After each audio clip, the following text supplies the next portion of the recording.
नमस्कार। मध्य प्रदेश के सत्ता सियासत की तमाम छिपी छिपाई खबरों को लेकर एक बार फिर आपका दोस्त आशुतोष हाजिर हो चुका है और हमेशा की तरह हमारे साथ मौजूद हैं वरिष्ठ पत्रकार और सुनी सुनाई कॉलम के लेखक, अग्निबाण अखबार के संपादक श्री रविंद्र जैन जी। सर, आपका बहुत बहुत स्वागत है। धन्यवाद। जब आते हैं तो खबरों की जो ऊर्जा है ना, उसे महसूस होने लगता है कि कुछ नया आने वाला है और कहीं ना कहीं वो वाणी में भी उसका संचार होने लग जाता है। जी जी। तो चलिए शुरू करते हैं सर आपके आज के कॉलम से। पहला ही आपने बड़ा जबरदस्त तंज कसा है, बूढ़े कांग्रेस नेता की हरकतें। देखिए आशुतोष जी, मध्य प्रदेश कांग्रेस में एक वयोवृद्ध नेता हैं, लेकिन उनके बारे में जब भी मैं पीसीसी जाता हूं मुझे नए नए किस्से सुनाई देते हैं और इसीलिए मैंने उसको आज सुनी सुनाई में लिया है। इन नेताजी को कुछ अधिकार मिल गए हैं कमलनाथ जी की ओर से और उन अधिकारों का जितना दुरुपयोग वो कर सकते हैं वो करने की कोशिश कर रहे हैं। जो मेरे को जानकारी है वो ये है कि तमाम सारे जो नए लोग हैं जिन्हें पद दिए जाते हैं वो उनसे आर्थिक लाभ लेने की कोशिश करते हैं। इसके अलावा बड़ी मतलब बिंदासी तरीके से बोलते हैं कि जो मेरा चिलम भरेगा वही कांग्रेस में आगे बढ़ेगा। तो आपके तो मतलब कवर में पैर लटके हुए हैं, लेकिन कांग्रेस को क्यों आप कवर में ले जाना चाहते हैं? और यही कारण है कि मैंने इस कॉलम को लिखा है कि उनकी जो हरकतें हैं उससे अब कांग्रेस के कार्यकर्ता और तमाम सारे नेता अब अजीज आ चुके हैं और इस बात की जानकारी कमलनाथ जी तक पहुंच गई है। मुझे लगता है कि मैंने ये कॉलम लिखकर एक तरह से कांग्रेस का भला किया है, वरना कांग्रेस का बहुत बड़ा नुकसान हो सकता है। कभी भी जिस तरह की राघव जी की हमने हरकतें देखी थी, लगभग उस तरह की हरकतें इनके बारे में सुनाई दे रही हैं, पूरे कांग्रेस में सुनाई दे रही हैं। कभी कोई बड़ा कांड हो जाए कांग्रेस के साथ, मैंने एक मौका दिया कांग्रेस को संभलने का, यदि अभी भी नहीं संभलेंगे तो निश्चित तौर पे कांग्रेस भी एक बड़े नुकसान के दायरे से गुजरेगी इन नेताजी के कारण से। सर, आपने बहुत ही चौंकाने वाली लाइन इसमें लिखी है, अब यह भी चर्चा है कि कुछ महिला कार्यकर्ताओं को अपने निवास पर भी वे बुलाने लगे हैं। इसका क्या अर्थ निकाले सर? देखिए, ये आपके लिए चौंकाने वाली बात होगी। मैंने इसलिए पहले ही कह दिया कि राघव जी जैसी कुछ हरकतें हैं। राघव जी की हरकतें इसी तरह की थी जिस तरह की इनकी हरकतें हैं। तो मैंने इशारों में सब बात कह दी और मेरा पूरा इशारों में कांग्रेस का एक एक कार्यकर्ता इस बात को समझ चुका है, नेता से ऊपर से लेकर नीचे तक। आशुतोष जी, मैं बताऊं कि आज एक बहुत वरिष्ठ मध्य प्रदेश के पूर्व प्रदेश अध्यक्ष का मुझे फ़ोन आया और उन्होंने इस संबंध में मेरा एक तरह से आभार व्यक्त किया कि रविंद्र जी, आपने बहुत बड़ा भला किया है कांग्रेस का। ये कॉलम लिखकर लोग जानते सब थे लेकिन बोलता कोई नहीं था। आज आपने ये लिखकर कमलनाथ जी के भी कान खड़े किए और कांग्रेस को भी सतर्क करने की कोशिश की है। मतलब शहद से सनी गंदी बात। जी जी, चलिए, सतर्क आपने कर दिया है, लेकिन वो अगर अपनी हरकतों से बाज नहीं आए तो फिर अंजाम बहुत ही बुरा हो सकता है। दूसरी बड़ा कॉलम आपने लिया, मध्य प्रदेश में सिरदर्द बनेंगे कालीचरण। निश्चित तौर पे कालीचरण महाराज ने पिछले दिनों जिस तरह रायपुर में महात्मा गांधी जी के खिलाफ आपत्तिजनक टिप्पणी की थी, उसके बाद वो जेल में रहे, तमाम विवाद हुए हैं। लेकिन बड़ी बात यह है आशुतोष जी कि ग्वालियर में एक मोहल्ला है दौलतगंज, वहाँ हिंदू महासभा का कार्यालय है और ये वो कार्यालय है जहाँ गांधी जी की हत्या के पहले नाथूराम गौड़ रहे, वहाँ नाथूराम गौड़ से वहाँ रहे और उन्होंने पूरा गांधी जी की हत्या का सारा षड्यंत्र ग्वालियर के उस इलाके में उस कार्यालय में रचा गया। वहीं पर पिस्टल की व्यवस्था ही गांधी जी को मारने के लिए, वहीं पर ट्रेनिंग ली गई, वो जो पिस्टल चलाना सीखा उन्होंने, सारी चीज़ें वहाँ हुई हैं। तो वो जो हिंदू महासभा के जो कार्यकर्ता अभी भी जो हैं वो चाहते हैं कि कालीचरण महाराज जैसे जेल से छूटे तो वो उसी स्थान पर कार्यक्रम करना चाहते हैं जहाँ उन्होंने कुछ दिन पहले गोडसे का मंदिर बनाने की कोशिश की, जिसे शिवराज जी की सरकार ने ही आपको मालूम है नष्ट किया था, तोड़ा था, मूर्ति जब्त की थी। लेकिन अब यदि कालीचरण महाराज वहां आते हैं तो निश्चित रूप से सरकार के लिए एक परेशानी का सबब होगा। 23 तारीख तय की गई है कि 23 जनवरी तक यदि उनकी जमानत हो जाती है तो वो पहला कार्यक्रम ग्वालियर में उस स्थान पर करेंगे जहां से गौडसे गांधी जी को मारने के लिए निकले थे, पिस्टल लेकर और प्रशिक्षण लेकर। तो मध्य प्रदेश सरकार के लिए आफत यह है कि वो गांधी को भी मानती है लेकिन गौडसे को अभी तक नकारती रही है। यदि उन्होंने कार्यक्रम की अनुमति दी, कालीचरण महाराज के कार्यक्रम की अनुमति दी, तो कहीं ना कहीं कटघरे में मध्य प्रदेश सरकार होगी और यदि अनुमति नहीं दी तो वो हिंदू महासभा के जो लोग हैं वो सरकार के खिलाफ कहीं ना कहीं लामबंद होने की कोशिश करेंगे। तो मुझे लगता है कि ये जो पूरा घटनाक्रम है ये सरकार के और उसके जानकारी में रहे, प्रशासन की जानकारी में।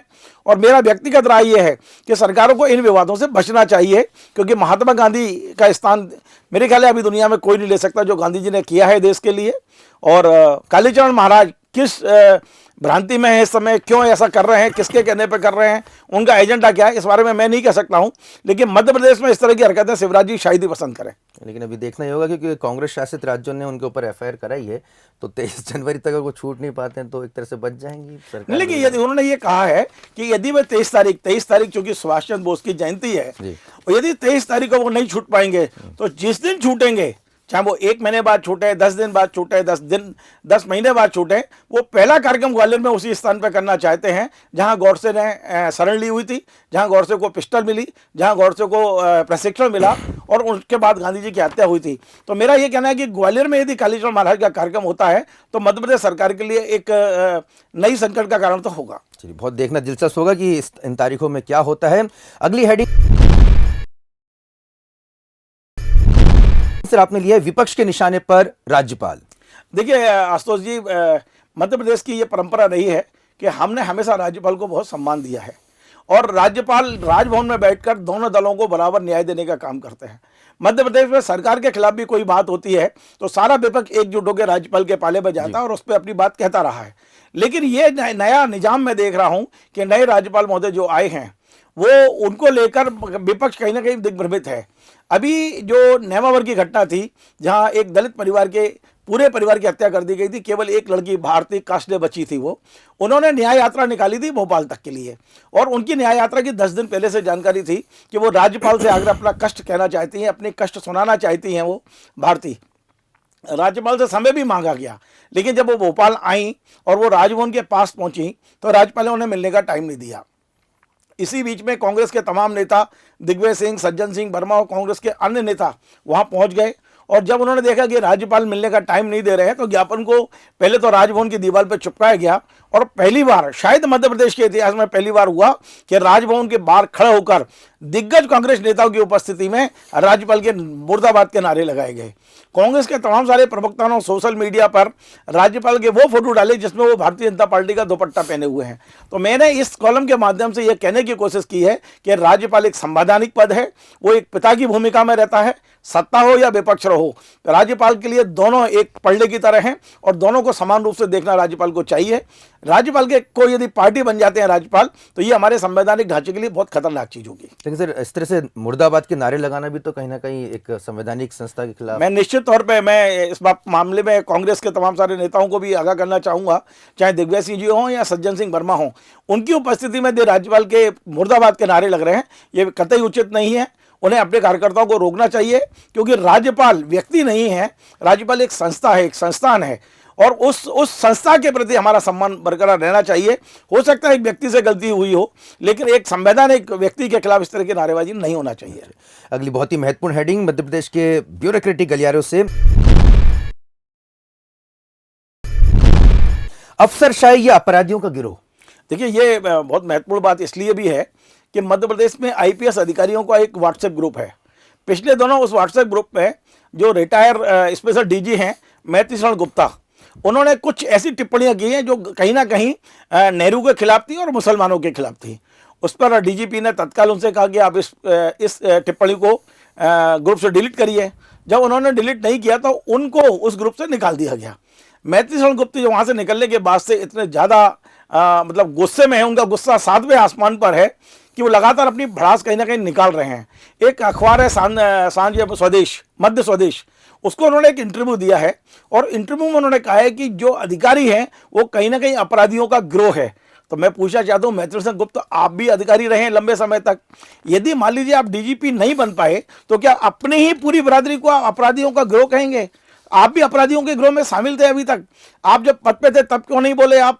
आज आपको इतनी चिंता हो रही है कि मध्य प्रदेश क्या देश में जितने भी अधिकारी हैं सब अपराधियों का गिरोह है।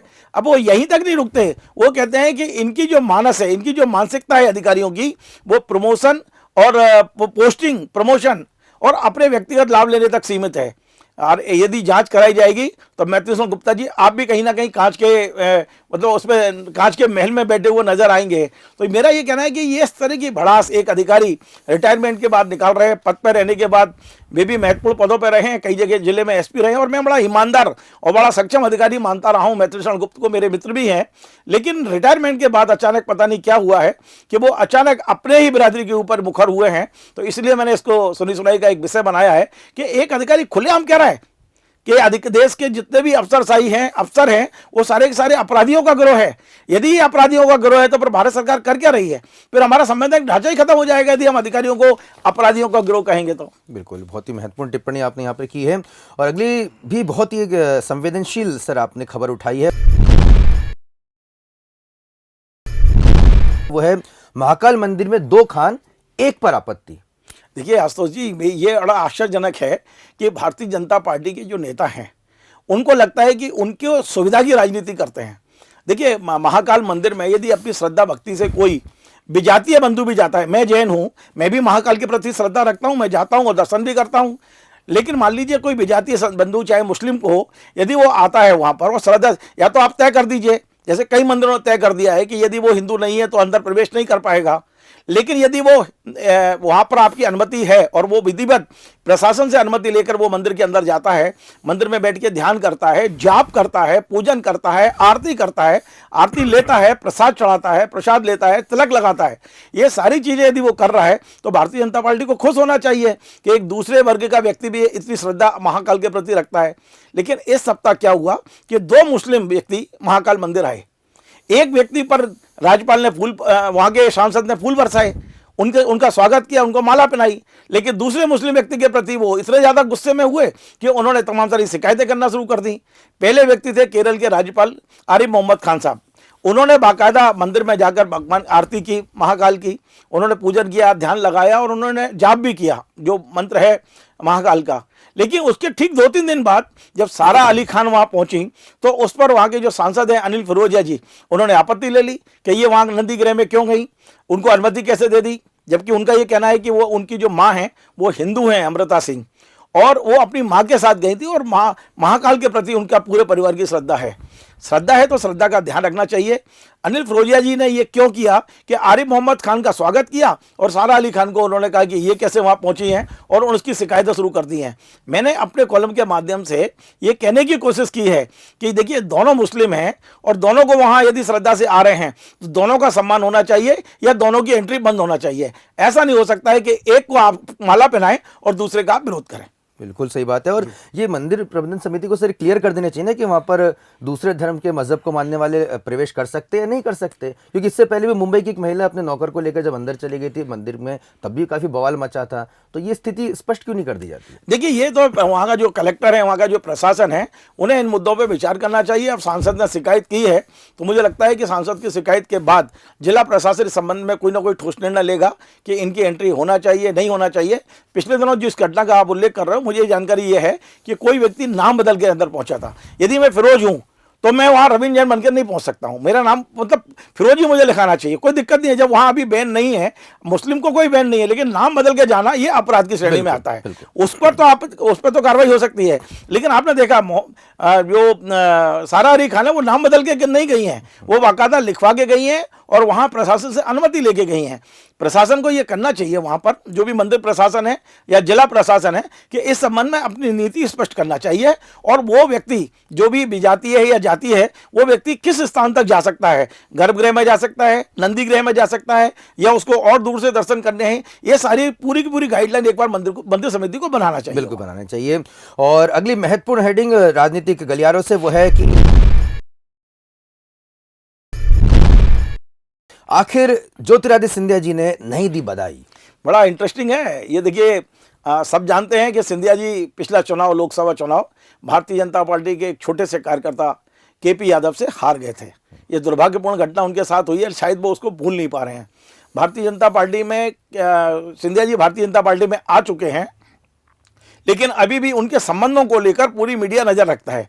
बेशक मंचों में दोनों एक रहें, गले में हाथ डालें, एक दूसरे को माला पहनाएं, लेकिन मन में कहीं ना कहीं खटास अभी भी दिखाई देती है।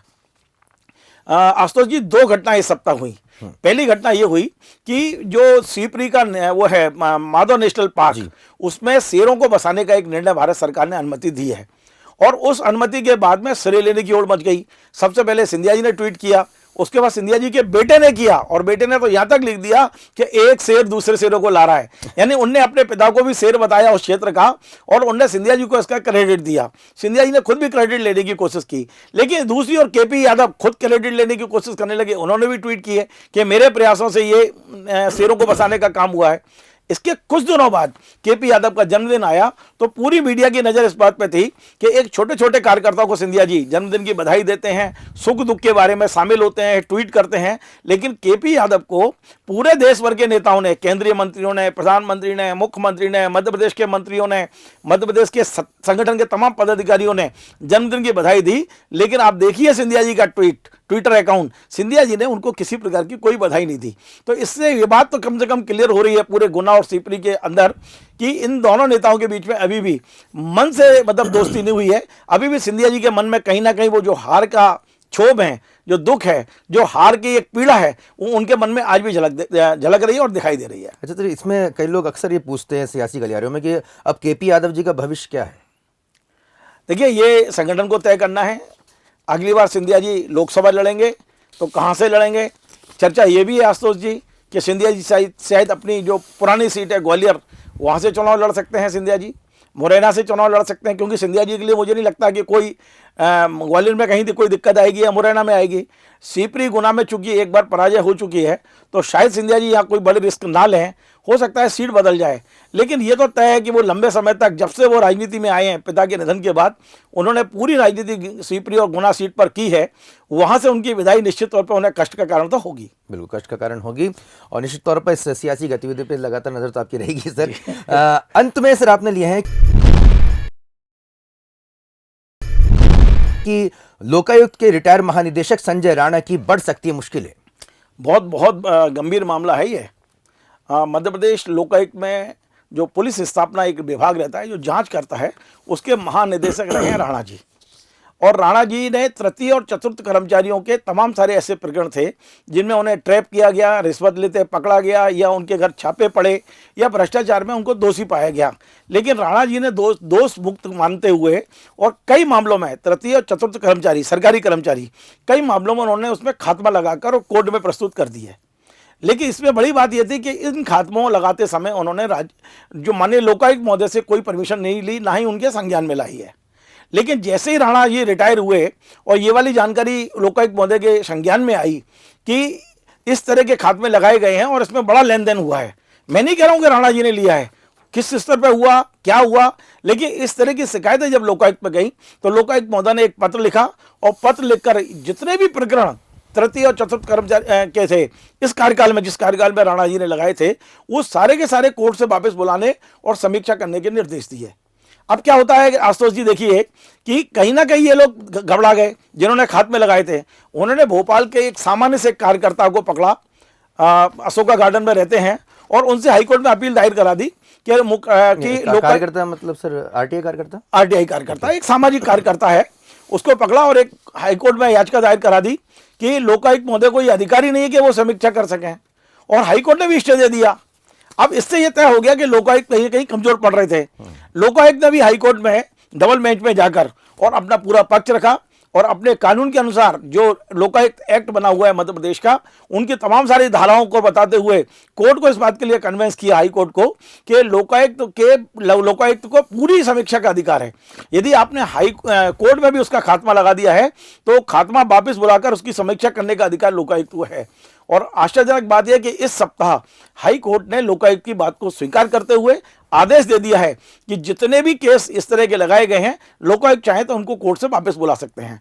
अब सवाल यह है कि पूरे जितने केस हैं वो सब राणा जी के कार्यकाल के हैं, और राणा जी के कार्यकाल के केसों पर यदि जो खात्मे लग गए हैं, यदि उनको पुनः विवेचना में लिया जाता है तो निश्चित तौर पर इस बात की जो शिकायतें लोकायुक्त के पास हैं उस लाइन पर काम हुआ तो रिटायर्ड डीजीपी संजय राणा जी की मुश्किलें बढ़ सकती हैं, क्योंकि उनका जो शिकायत करता है तमाम सारी चीज़ें अभी आगे आने को आने वाली है, सब पता चलेगा कि इसमें क्या लेन देन हुआ है, नहीं हुआ है, कि क्या ये गुण दोष के आधार पर खात्मे लगे हैं। तमाम सारी चीजें अभी लोकायुक्त महोदय उसकी जांच करेंगे, और लोकायुक्त महोदय यदि ये पाते हैं कि इसमें लेन देन हुआ है तो निश्चित तौर पे जो जिम्मेदार होंगे उनके खिलाफ मतलब नियमानुसार कार्रवाई हो सकती है, एफआईआर भी हो सकती है, और उसकी बाद जो भी एक प्रक्रिया है वो प्रक्रिया हो सकती है। तो मुझे लगता है कि संजय राणा जी, जिनका एक बेदाग पूरा कैरियर रहा है, अब अंतिम पोस्टिंग पर जाकर कहीं ना कहीं वो संकट में फंसते नजर आ रहे हैं मुझे। लेकिन बहुत कम देखने को मिलता है सर कि बड़ी मछली पे कोई कार्रवाई हो।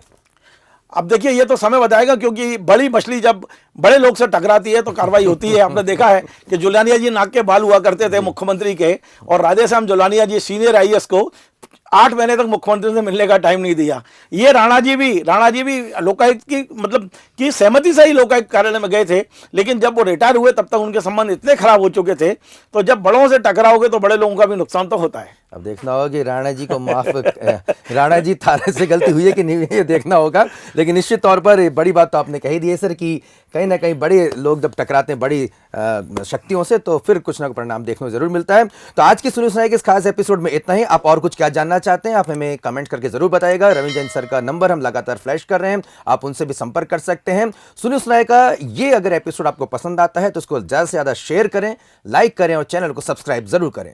नमस्कार। नमस्कार।